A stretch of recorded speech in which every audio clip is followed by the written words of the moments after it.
My greedy sister stood over my husband's fresh grave, thinking she had just secured the bag, a $40 million fortune. She didn't know I was watching from the shadows of the church, or that the man we both married had left a trap waiting for her that would shatter her entire world. My greedy sister married my husband, expecting to inherit his fortune of $40 million, but just a few days later, he passed away unexpectedly. After the funeral, she confidently declared herself the sole heir to all his wealth. However, when the attorney read the will, what we discovered shocked everyone. My sister was left speechless by what he had written. Hi everyone, thank you for being here with me today. Before my story begins, I'd love to know which city you're joining us from. Please, feel free to share in the comments. Now, let me take you inside this story. My name is Rory Bennett, and I need to tell you something. It's a story I've kept inside me for a long time, and I think the time has come to let it out. It's a story about family, about betrayal, and about how the truth can sometimes be more complicated and painful than the lies we are told. It's not an easy story to tell, so please, bear with me. I was always the quiet one. If my twin sister, Bella, was the sun, then I was the moon, visible only by her reflected light. She was born with an inner fire, a bright and confident energy that pulled everyone into her orbit. When we were kids back in San Diego, she was the one climbing the highest trees, the one leading the games on the street with her laughter echoing through the neighborhood. I was the one sitting on the porch swing with a book, watching, always watching. You know, there's a strange kind of loneliness in being the spectator of your own family's life. Like you're watching a movie you weren't cast in. Our parents, well, they orbited around her too. They didn't even try to hide the favoritism. It was just a simple, unchangeable fact of our household, like the third step on the stairs that creaked or the faucet that dripped in the kitchen. Bella was the golden child, the one they bragged about to friends and relatives. Did you guys know? Bella scored the winning goal in her soccer match. My dad would bellow on the phone. Bella got straight A's again, my mom would say at family gatherings, beaming. Whenever I came up in conversation, it was usually like a footnote. And Rory is doing fine too. She's very quiet. My health issues in childhood didn't help. While Bella collected sports trophies, I collected doctor's appointments. Pneumonia one winter, severe asthma the next. It seemed my body was as silent and fragile as my personality. My parents' concern always seemed tinged with a slight, tired sigh of disappointment. I was the lesser twin, the one who couldn't keep up the pace. I remember our 8th birthday so clearly. It plays like a movie I can rewind in my mind. We had our usual shared party in the backyard, with a sheet cake that had both our names written in frosting. Bella's in vibrant pink, and mine in a smaller, more discreet blue. When it was time for the main present, my dad brought Bella's out first, a shiny red Schwinn bike with 10 speeds. It was apple red with silver stripes on the handlebars that gleamed in the California sun. All the girls gasped. Bella let out a scream of pure joy and hopped on it, her black ponytail flying behind her as she zigzagged across the lawn. The perfect image of a perfect daughter. Then, my mom came out of the house holding my gift. It was a large anthology of classic poems bound in leather. It was a beautiful book, but in that moment, it felt like a consolation prize. "That suits your pace better, Rory," she said, patting my head. Her smile was gentle, but her words felt like a cage. "You can read in there while your sister plays." I looked at my dad. He was watching Bella. His face was lit up with a look of pure, absolute pride. When his eyes finally turned to me, clutching my book, his smile dimmed, becoming almost an obligation. That was the moment I truly understood. I wasn't just different. In their eyes, I was a minor version, a paler, quieter copy. It's a hard thing for a kid to realize that love, in some houses, is something you have to earn through performance. And it wasn't just birthdays. It was everything. I remember the essay contest in the 4th grade. I studied for weeks, revising every sentence until my eyes burned. I won first place in my class and was so proud I thought my heart was going to explode. I ran home, clutching my little blue certificate. That same day, Bella had competed in a regional track meet. She came in second in the 50-yard dash. That night, at the dinner table, my dad stood up and made a toast. "To Bella, second place in the whole region! We are so proud of you, champ." They took us out for ice cream to celebrate. My blue certificate sat on the kitchen counter unnoticed. When I finally pointed it out, my mom just said, "Oh, that's nice, honey, but it's just a school contest." My mother's favorite phrase, the one that became the soundtrack of my youth, was always said with a tone of frustration. "Rory, why don't you try to be more like Bella? Put a smile on your face. Your life would be easier if you did." I heard this so many times that the sting eventually turned into a dull, permanent ache. I learned to live with it. I accepted my role. I was the observer, the background character in the vibrant story of my sister's life. I loved Bella. I really did. When we were little, I worshipped her. But it's hard to love someone who is a constant, living reminder of everything you are not. When it was time for college, it felt like a lifeline. Bella, naturally, was accepted into a prestigious university in Los Angeles with a partial scholarship. Her departure was a huge event, with a massive going-away party and tearful goodbyes. My own acceptance letter to a smaller state college up in Seattle was met with a simple, "Oh, that's nice, honey." For me, moving away wasn't just about getting a degree. It was a desperate attempt to find my own identity. It was a chance to go somewhere where nobody knew my name, much less my sister's. I packed everything I owned into my beat-up Honda Civic with 10 years of wear and tear. It wasn't much. 2 boxes of books, a box of clothes that all seemed to be in shades of gray and beige, and a mix of terror and exhilaration in my stomach. The day I left, my parents gave me a quick, perfunctory hug. Their minds were already on the care package they were putting together for Bella in LA. As I pulled out of the driveway, I saw them in the rearview mirror standing on the porch, my dad with his arm around my mom's shoulder. They weren't waving. The drive to Seattle was a marathon of 16 hours, fueled by gas station coffee and indie folk radio stations that faded in and out as I crossed state lines. It was the first time in my life I was truly alone, and it was simultaneously terrifying and totally intoxicating. I remember crossing the state line into Washington, seeing the welcome sign and pulling the car onto the shoulder. I sat there, with the engine idling, and I cried. Not tears of sadness, but tears of pure, absolute relief. I had made it. I was free. Finding an apartment was a humbling experience. I looked at dark, gloomy places with the smell of old cigarettes soaked into the walls. Finally, I settled on a third-floor walk-up in a noisy building, but it had good natural light and walls the color of weak tea. The building manager, a guy named Mr. Henderson with a permanently furrowed brow, handed me the keys with a grunt. The first night in that empty apartment was one of the longest of my life. The silence was a physical thing, pressing on me from all sides. I ordered a pizza I couldn't eat and just sat on the floor, watching the headlights of passing cars paint stripes on the ceiling, wondering if I had made a terrible, irreversible mistake. Sometimes freedom feels a lot like falling without a parachute, until you realize you have wings you just haven't used yet. But then I started my classes to become a teacher, and slowly, with a lot of effort, I began to build a life in Seattle. I wasn't Bella's quiet sister. I was just Rory.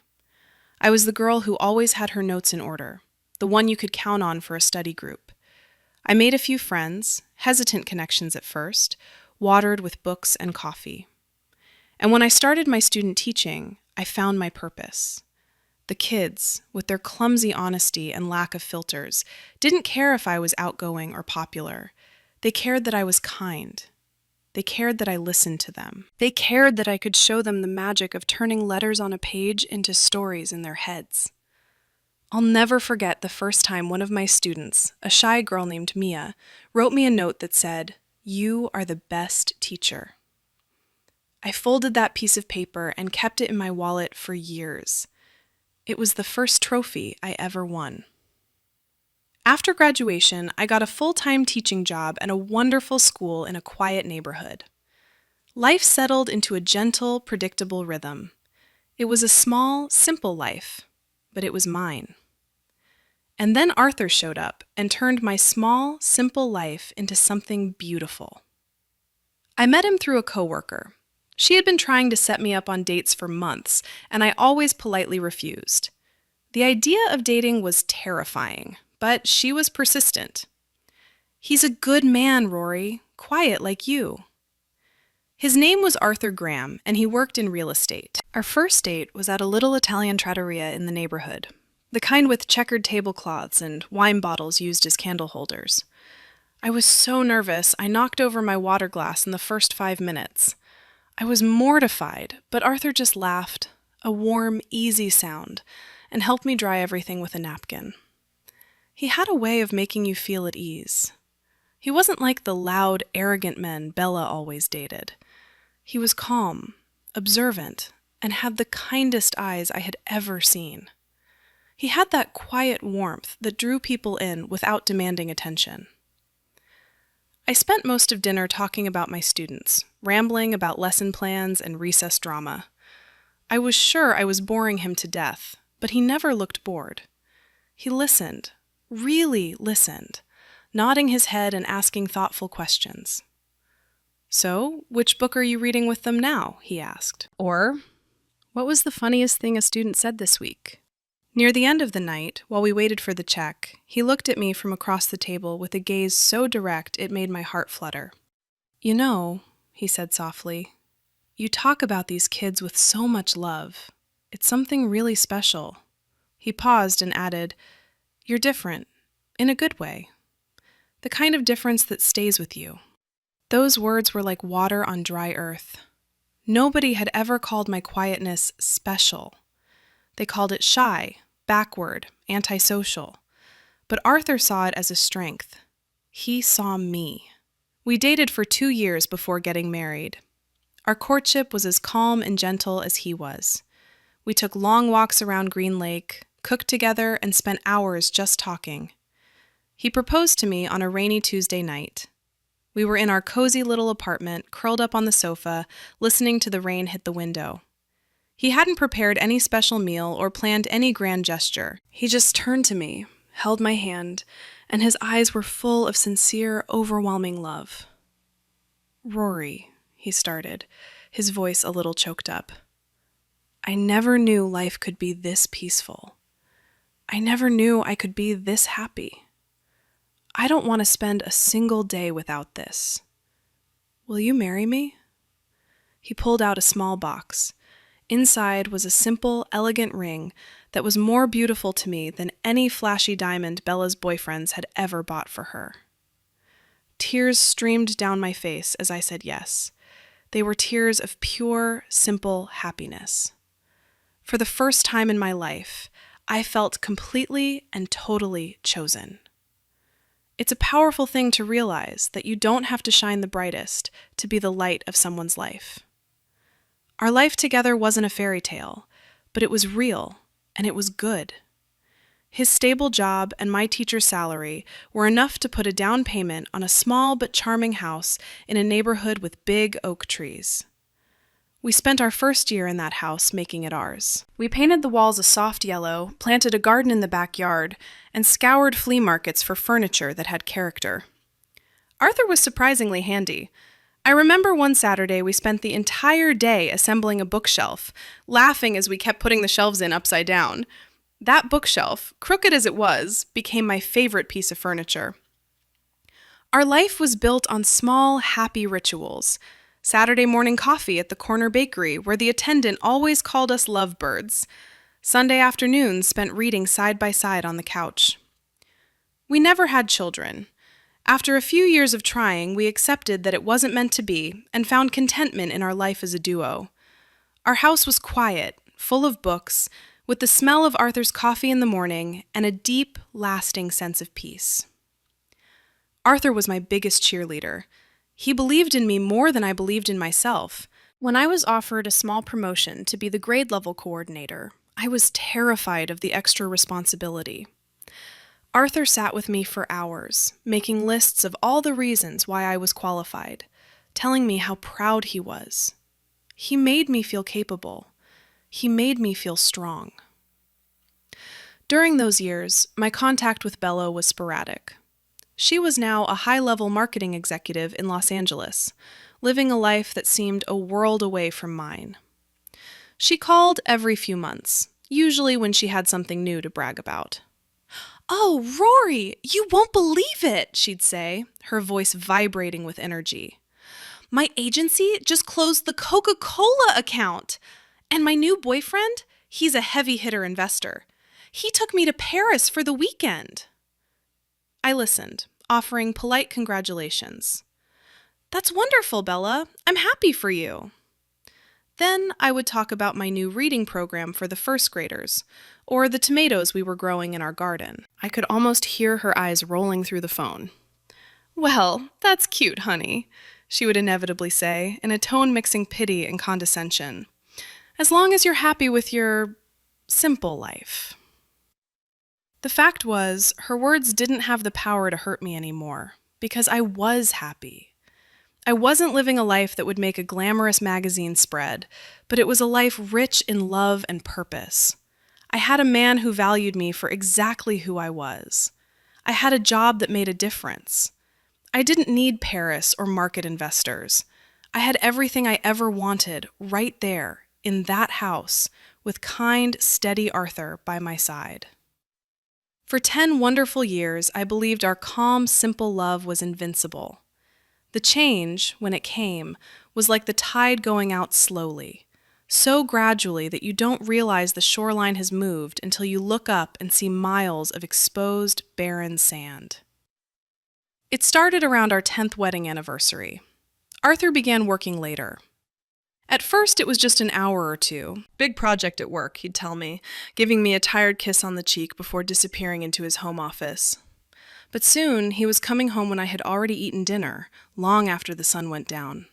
The smell of his coffee wasn't the first thing I noticed in the morning anymore, because often he had already left before I woke up. Our breakfast table, which used to be the center of our day where we reconnected and shared stories, became silent. I tried to fill the silence, talking about my students, but his answers became short, distracted. He would nod and mumble, "That's nice, honey," but his eyes were distant, his mind clearly somewhere else. I remember one night I was especially excited. I had finally managed to get a shy, distracted student to read aloud in front of the class. It was a huge breakthrough. I couldn't wait to tell Arthur. I made his favorite dish, shepherd's pie, and waited. He didn't get home until almost 9 at night. He walked in, dropped his briefcase by the door with a heavy thud, and loosened his tie. "Long day," he grunted, heading straight for the fridge. "I made your favorite," I said, trying to keep my voice light. "Not hungry," he said, grabbing a beer and closing the door. He didn't even look at the table I had set. I stood there in the kitchen. The story about my student died on my lips. The silence that followed was heavy, full of things I didn't understand. The loving, attentive man I married was being replaced by a ghost, a polite stranger who shared my house, but not my life. I tried to talk to him, of course, countless times. "Is everything okay at work, Arthur? You seem so stressed." "It's just work, Rory. Don't worry about it." "Are we okay?" I asked one night, my voice small as we lay in bed, with a foot of cold distance between us. He just turned his back to me. "We're fine. I'm just tired. Go to sleep." But we weren't fine. A cold fear, a feeling I hadn't experienced since my childhood, began to creep back into my life. It was the sensation of being invisible, of being a problem to be managed instead of a person to be loved. I felt like I was losing him, and I didn't know why. The night everything fell apart was a Thursday. The air in our house was so charged with unspoken words, it felt hard to breathe. Arthur had been a ghost all week, barely speaking to me. I decided that night I would demand an answer. I couldn't live in this suffocating silence anymore. I made dinner, but neither of us ate much. I just pushed a piece of chicken around my plate with a knot in my stomach. Finally, I put down my fork. The slight clatter against the ceramic plate sounded like thunder in the quiet room. "Arthur, we need to talk," I started, my voice trembling softly. Finally, he looked up from his plate. He met my eyes, and, for the first time in months, his gaze was clear, direct, and totally cold. There was no warmth, no love, nothing. It was like looking at a stranger.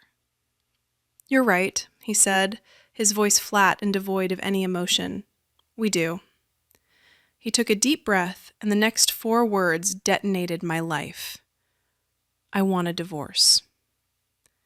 The world tilted on its axis. The air rushed out of my lungs. I'm sure I said something, maybe his name, maybe a choked "what?" But I couldn't hear anything except the rushing noise in my ears. It felt like a dream, a nightmare. This couldn't be happening. Not with us. Not with Arthur and me. "Why?" I finally managed to whisper, the words scratching my raw throat. "What did I do?" "It's over, Rory," he said, his voice hard as stone. "I won't give you a reason. I'm just telling you. I've made up my mind." Before I could process, before I could scream or beg or fall apart, the doorbell rang. A sharp, cheerful chime that was so grotesquely out of place it sounded like a noise from another universe. I stood there paralyzed, unable to move. As Arthur calmly stood up, wiped his mouth with his napkin, and walked to the front door, I heard the lock turn. I heard the door open. And then I heard the sound that would haunt my nightmares for months, the click-clack, confident and triumphant, of high heels on our hardwood floor. Bella walked into our dining room like she was walking a runway. She was stunning, in a tight, expensive red dress. Her hair was perfect, her makeup flawless, and a predatory smile was plastered on her face. She walked straight to Arthur, my husband, and linked her arm through his like that was her place. He didn't pull away. He just stood there, like a statue with an empty face. Bella looked at me, her eyes raking over my simple clothes, my shocked and tear-stained face. Her smile widened, a cruel, satisfied slash of red lipstick. "Arthur and I are getting married," she announced, her voice dripping with a smug satisfaction that churned my stomach. The floor disappeared beneath my feet. I grabbed the edge of the dining table to keep from collapsing. My sister, my husband, the 2 central pillars of my life, conspiring together to destroy me. I looked from Bella's exultant face to Arthur's blank one, looking for any sign that this was a sick joke, a terrible mistake. There was nothing. Then Bella spoke again, her voice like sweet poison twisting the knife. "It's no joke, Rory. You've always lived in my shadow. I think it's time you stayed there for good." The weeks that followed are a gray, foggy memory. It felt like I was watching my life happen to someone else from a great distance. The divorce process was brutally efficient. Arthur wanted it done quickly, and I didn't have the strength to fight. A thick manila envelope arrived via courier the next day, containing the divorce papers. His lawyer, a man with a cold, impersonal voice on the phone, explained the terms of the settlement. It was generous. He was giving me most of our savings, more than half. At the time, I thought it was guilt money. I signed everything he put in front of me, my hand moving like an automaton. I just wanted it to end. The hardest part was leaving our house. Every object was a landmine of memories. Packing my books, I found a faded receipt he had used as a bookmark from our first anniversary dinner. In the closet, I found the old ratty hoodie he always wore on lazy Sundays. Every object was a fresh stab of betrayal. I hired movers because I couldn't bear to see Arthur again. I left the house key on the kitchen counter and walked out the door without looking back, leaving 10 years of my life behind. I found a small, soulless apartment in a big, anonymous complex on the other side of Seattle. For the first month, the moving boxes remained like a walled fortress in my living room. I couldn't force myself to unpack the remnants of a life that didn't exist anymore. I took medical leave from work, telling the principal I had a severe flu. The truth was, I couldn't face the sympathetic, inquiring eyes of my colleagues, and I certainly couldn't face the innocent, happy faces of my students. Most days, I just sat on the couch that was still wrapped in the mover's plastic and stared at the beige wall. I didn't watch TV. I didn't read. I just existed. The phone rang. Friends from work, like my dear friend Molly, calling to see how I was. I saw her name flash on the screen and let it go to voicemail. "Rory, honey, it's Molly. Just calling to check in. We're all worried about you. Please call me back." I couldn't. What would I say? How do you explain a betrayal so deep it feels like it's hollowed you out from the inside? Sometimes, silence is the only language that can describe a pain this big. Meanwhile, Bella was on a victory parade. A well-meaning friend sent me a screenshot of Bella's social media. It was a photo of her and Arthur toasting with glasses of champagne on a balcony overlooking the ocean. The caption read, "Finally, with my true soulmate." I threw up after seeing that. I deactivated all my accounts that day. I couldn't take it anymore. Every smiling photo, every celebratory post was a public testament to my failure, to my erasure. I had been replaced so easily and cheerfully. About a month into my self-imposed exile, the food ran out, and I was forced to venture to the grocery store. I must have looked like a wreck. Pale, hair messy, wearing the same sweatpants I'd had on for 3 days. As I was fumbling for my keys to get into the building, a shiny black Mercedes pulled up to the curb. My heart stopped. It was Bella's car. She stepped out looking like she'd just walked out of a magazine. She was wearing a cream-colored suit that probably cost more than my rent, her black hair gleaming in the afternoon sun. She saw me, and her face broke into a bright, fake smile. "Rory!" she called out in an irritatingly cheerful voice, as if she hadn't done anything wrong. "How have you been?" I stood there, frozen, clutching my single grocery bag, milk, bread, a can of soup. I felt small and pathetic under her polished gaze. "What do you want, Bella?" I asked, my voice raspy from disuse. She walked toward me, her heels clicking a rhythmic arrogance on the asphalt. She stopped a few feet away, her smile still perfectly in place. "I just wanted to check on you, Rory," she said in a tone laden with fake concern. "It must be so hard for you. I want you to know I'm here if you need anything." The audacity of it, the absolute gall, was so insulting, so deeply cruel, that something snapped inside me. The numbness of depression began to burn off, replaced by a white-hot anger. "You're here for me?" I said, my voice low and trembling with a fury I didn't know I had.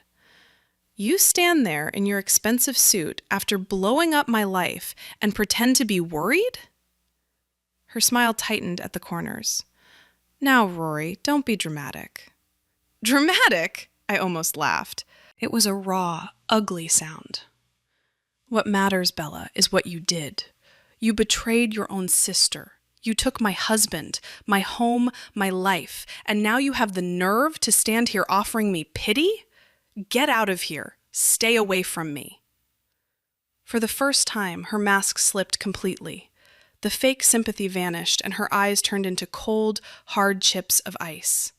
The real Bella was finally on display. "Fine," she said, dropping the sweet act. "Be a martyr. Wallow in your miserable life, but don't dare expect me to feel sorry for you." She stepped forward, her voice a venomous whisper. "You've always been weak, Rory. You're fragile. That's why people leave you. That's why Arthur chose me. He wanted a strong woman, not a broken bird." She spun around and walked back to the car, leaving me standing there on the sidewalk, with her words floating in the air like poison gas. Weak. Fragile. The old insults, the old labels. But this time, they didn't make me want to cry. They made me want to fight. Bella's cruelty was the unlikely spark that lit a fire in me. Sitting on the couch, defeated, was exactly what she wanted. It was what my parents always expected. It was the role I had been assigned my whole life. And in that moment, standing outside my sad apartment building, I decided I was done playing that part. The following Monday, I took a shower, put on my best work clothes, and went back to school. Walking down the hallway felt like walking a tightrope. I could feel the eyes, hear the whispers stop as I passed. My friend Molly ran to my side, her face a mix of relief and concern. "Rory, oh, thank God, are you okay?" I just gave her a small, tight smile. "I will be," I said. And for the first time, I almost believed it. That week, I made the call. I found a therapist, a woman named Dr. Elena. My first session was one of the hardest hours of my life. I sat on her soft couch, twisting a tissue in my hands, and for the first 20 minutes, I couldn't speak. Then, the dam broke. I told her everything about being the shadow twin, about my parents, about Arthur's quiet love and shocking betrayal, about Bella's triumphant smile. I cried until I had no tears left. Dr. Elena just listened patiently, and when I finished, she said something that stuck with me. "Rory, you've carried the weight of the definitions others gave you for too long. Maybe it's time to write your own." It wasn't a magic fix, but it was a start. I kept going.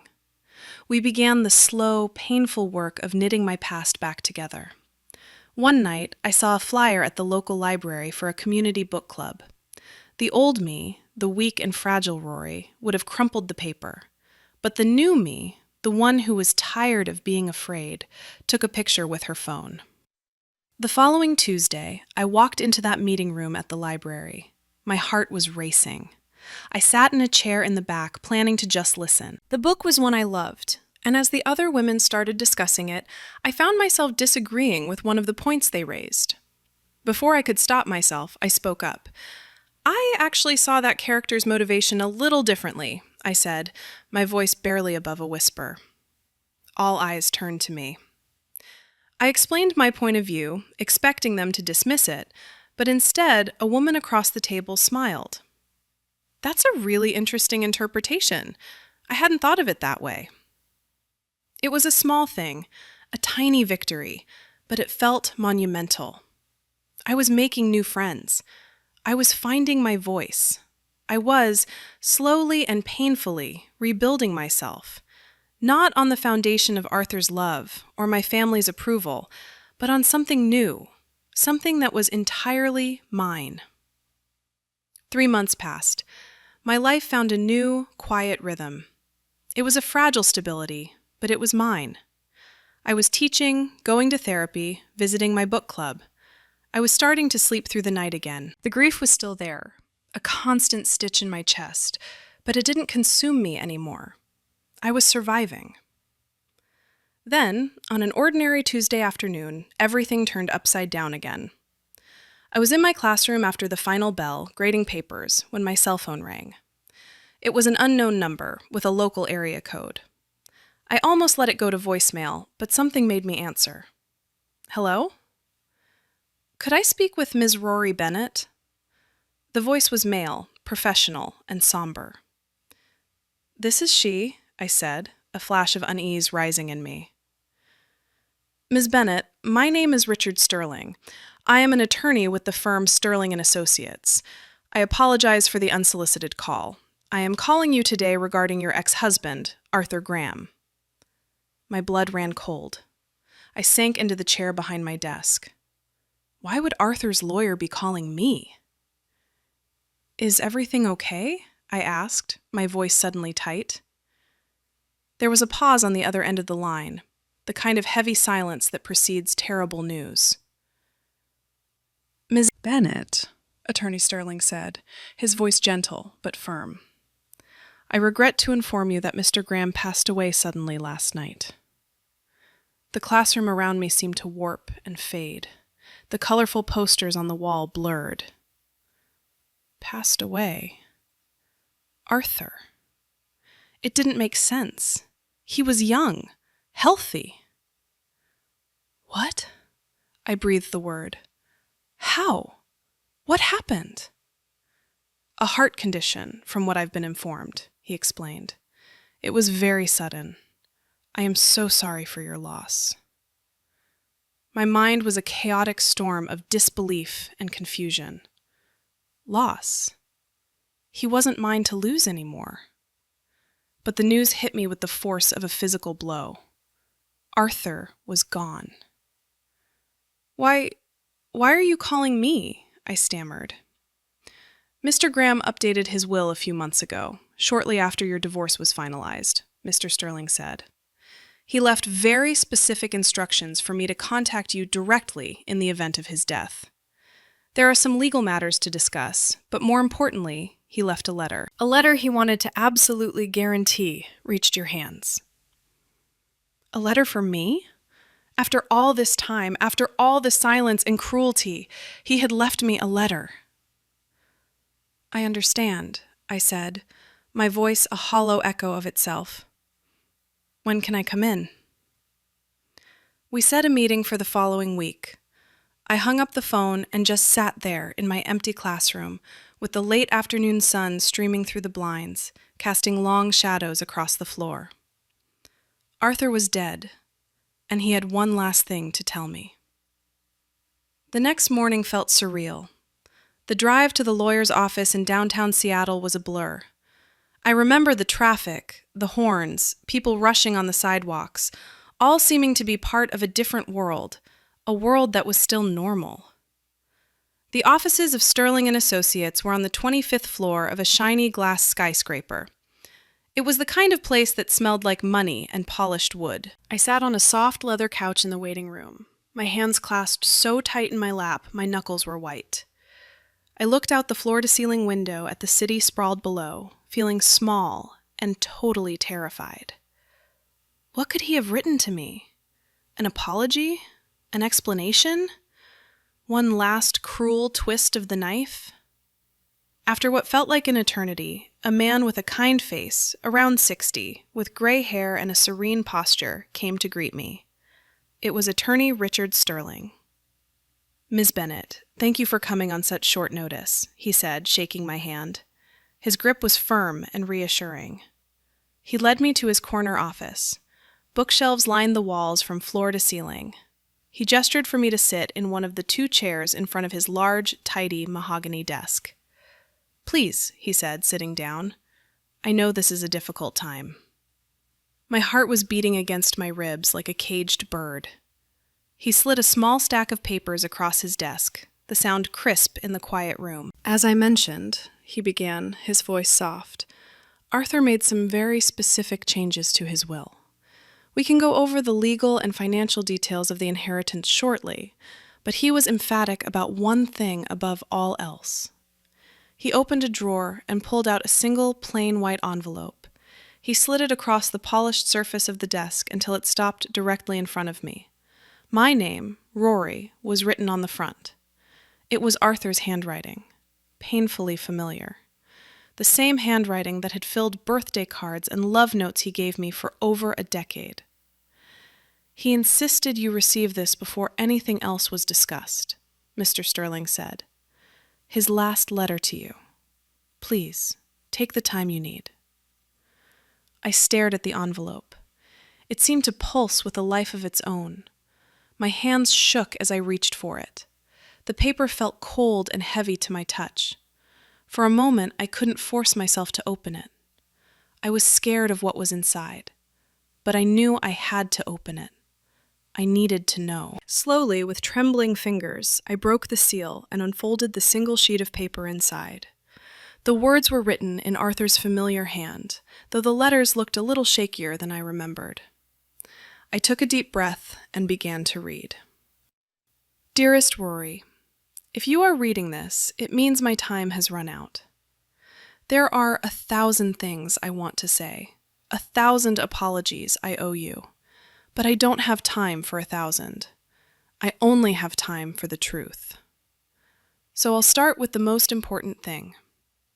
I am sorry. I am so, so sorry. I know what I did seems monstrous, unforgivable, but I need you to believe me when I say that every cruel thing I did, every lie I told, I did to protect you. I had to stop and read that line again. Protect me? My breath caught in my throat. Protect me from what? I forced my tear-filled eyes to focus on the page again. 6 months ago, I went to the doctor for what I thought was just persistent heartburn. It wasn't. It was my heart. I was diagnosed with cardiomyopathy, a terminal condition. The doctors were blunt. They gave me a year, maybe less if I was unlucky. My world ended in that exam room. My first thought, my only thought, was of you. How could I leave you? How could I burden you with watching me get weaker and weaker? But then, a more practical and terrifying thought hit me. What would happen to you after I was gone, especially with Bella lurking nearby?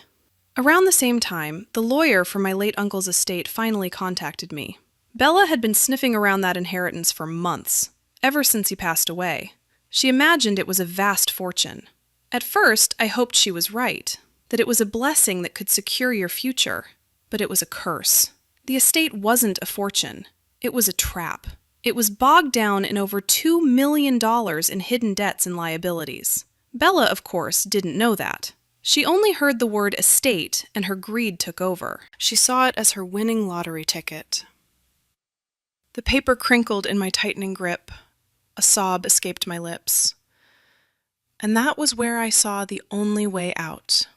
A terrible, horrible way, but the only one I could think of to save you. I had to make her want the debt.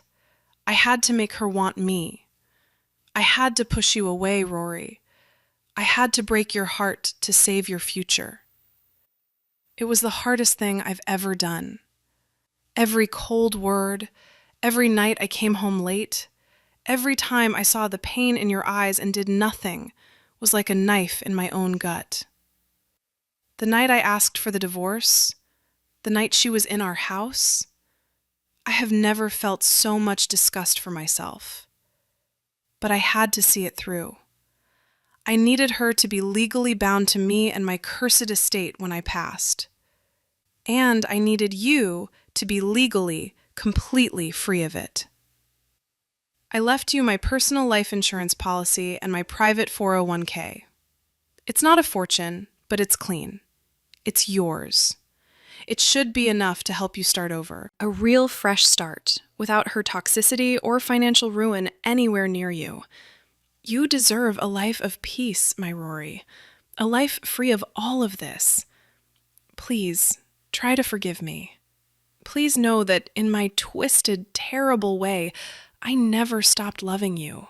Not for a second. Be strong, Rory. You are so much stronger than you imagine. With love, forever, Arthur. I finished the letter, and the world simply dissolved. I couldn't breathe.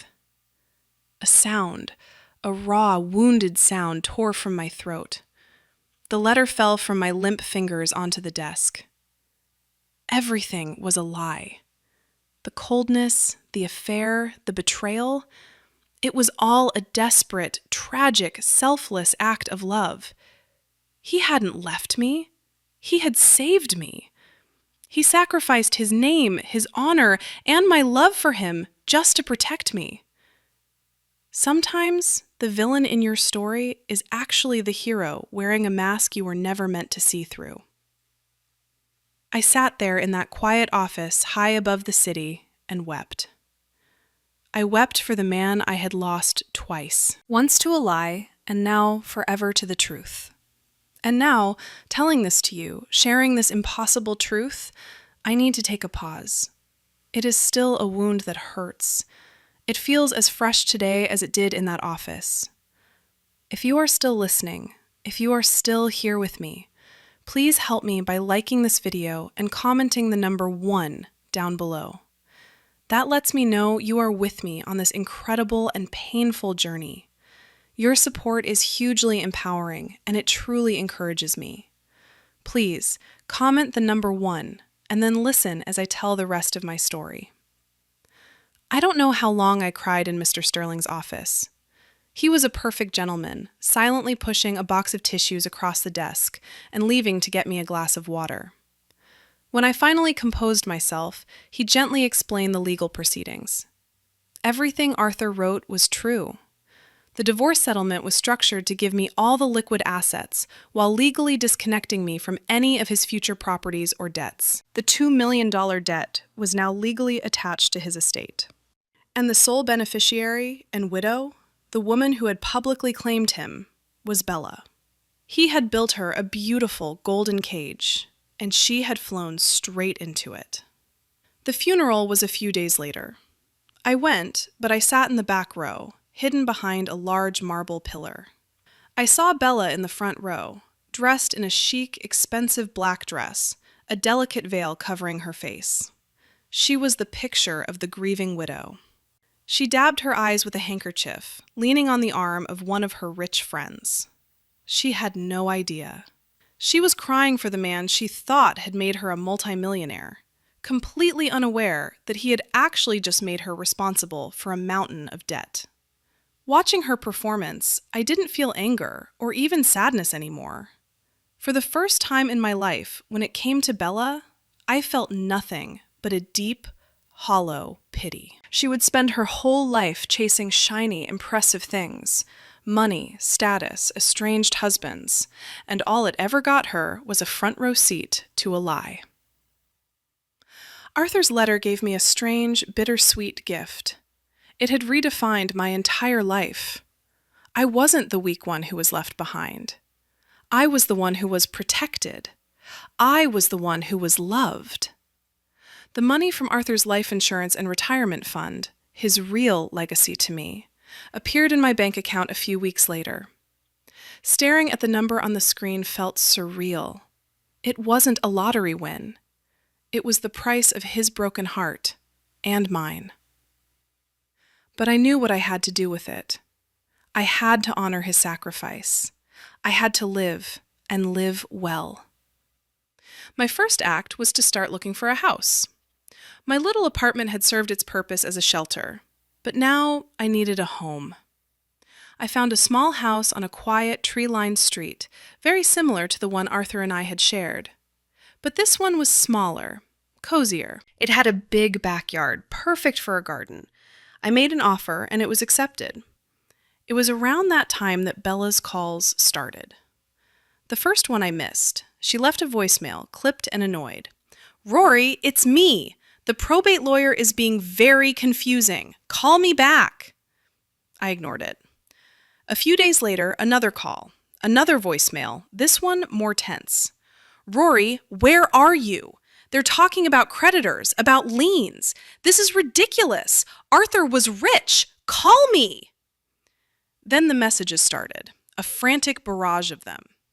"They say the estate is insolvent. This must be some kind of mistake. You must know something." Finally, one evening, as I was packing boxes in my apartment for the move, an email arrived from her. The subject line was just my name.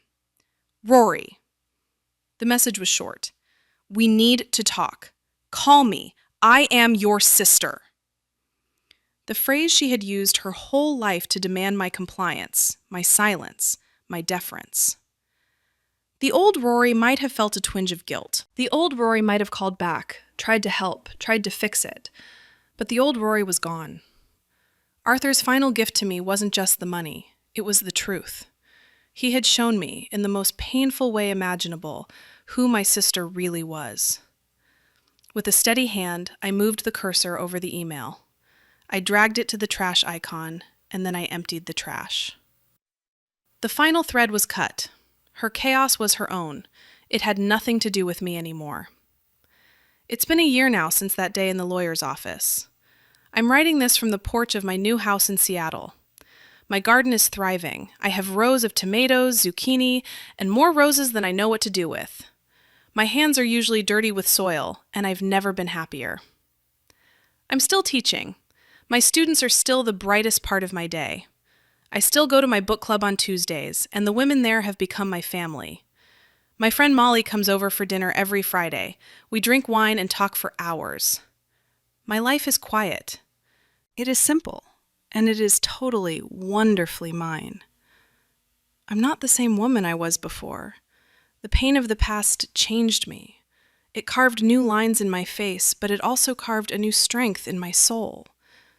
I started doing things the old Rory would have been terrified of.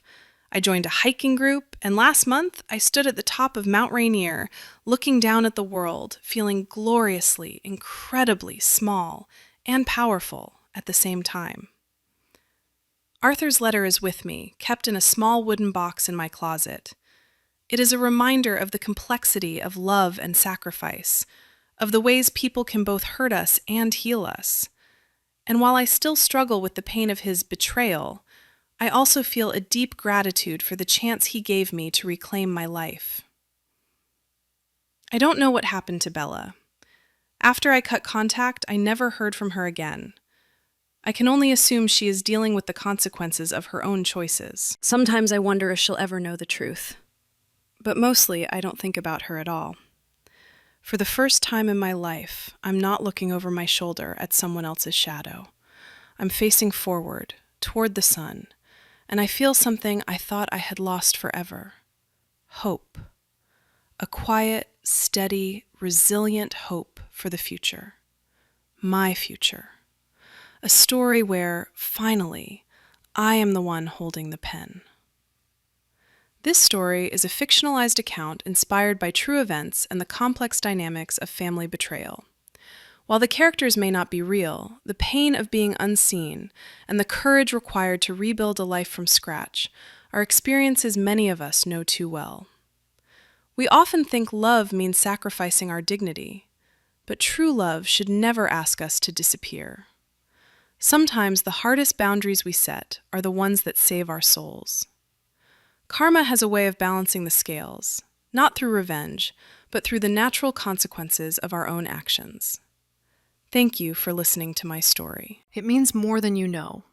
If any part of this resonated with you, if you've ever felt like you were living in someone else's shadow, please share your thoughts below. Your kindness and your stories help us feel a little less alone. Thank you for being here.